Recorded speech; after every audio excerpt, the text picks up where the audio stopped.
ধন্যবাদ জানাই প্রবাসী আমার ১.৫ কোটি মানুষ যারা আছে সকলের উদ্দেশ্যে।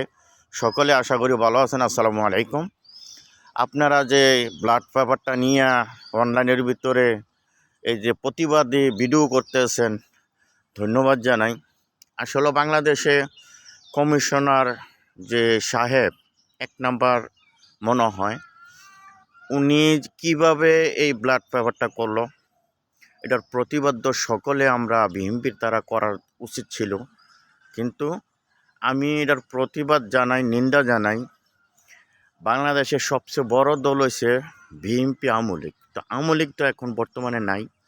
তো বিএনপির যে ধানের শীষ মার্কাটা, এটা সবচেয়ে উপরে থাকার কথা। তো এখন জামাত শিবিরের থেকে কমিশনারে কত টাকা খাইছে, খাইয়া বড় কইরা এটা দিছে ব্লাড পেপারের ভিতরে, পাল্লি যেটা দিছে কি তাদের মার্কাটা। আসলে বাংলাদেশে কি বাটপারি সিটারি শুরু হয়ে গেছে। প্রবাসে যারা আছেন ১.৫ কোটি আমাদের প্রবাসী ভাই, একটা ভোটও জামাতের মেজেন দিবেন না। আমাদের কোনো দরকার নাই।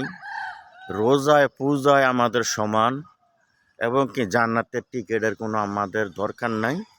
বাংলাদেশের মানুষ সকলে বুঝে না, মনে করে ইসলামের মেজেন যদি ভোট দেয় তাহলে আখেরাতে আমরা কোনো কিছু পামু। এনে কোনো কিছু নাই। কারণ তারা ক্ষমতার লাগা জামাত শিবির তারা যাইতে চায় বাংলাদেশটারে তস নস করে লাইব।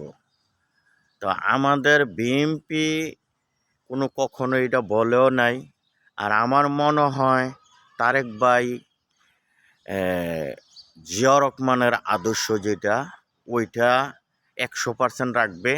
আপনারা একবার দেখেন তারেক ভাইকে ভোট দিয়া বাংলাদেশে কি করে আপনাদের জন্য, গরিব মিসকিন যা আছে বাংলাদেশের সকলের জন্য ভালো হবে আসলে।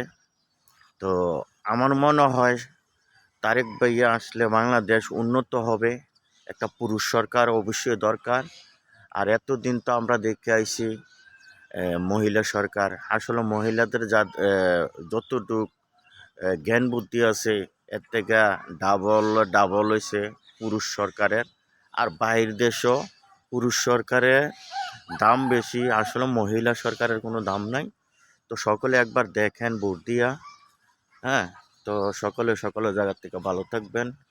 আপনারা আমার জন্য দোয়া করবেন। হানিফ বাশার ভাই। আসসালামু আলাইকুম ওয়া রাহমাতুল্লাহি ওয়া বারাকাতুহু।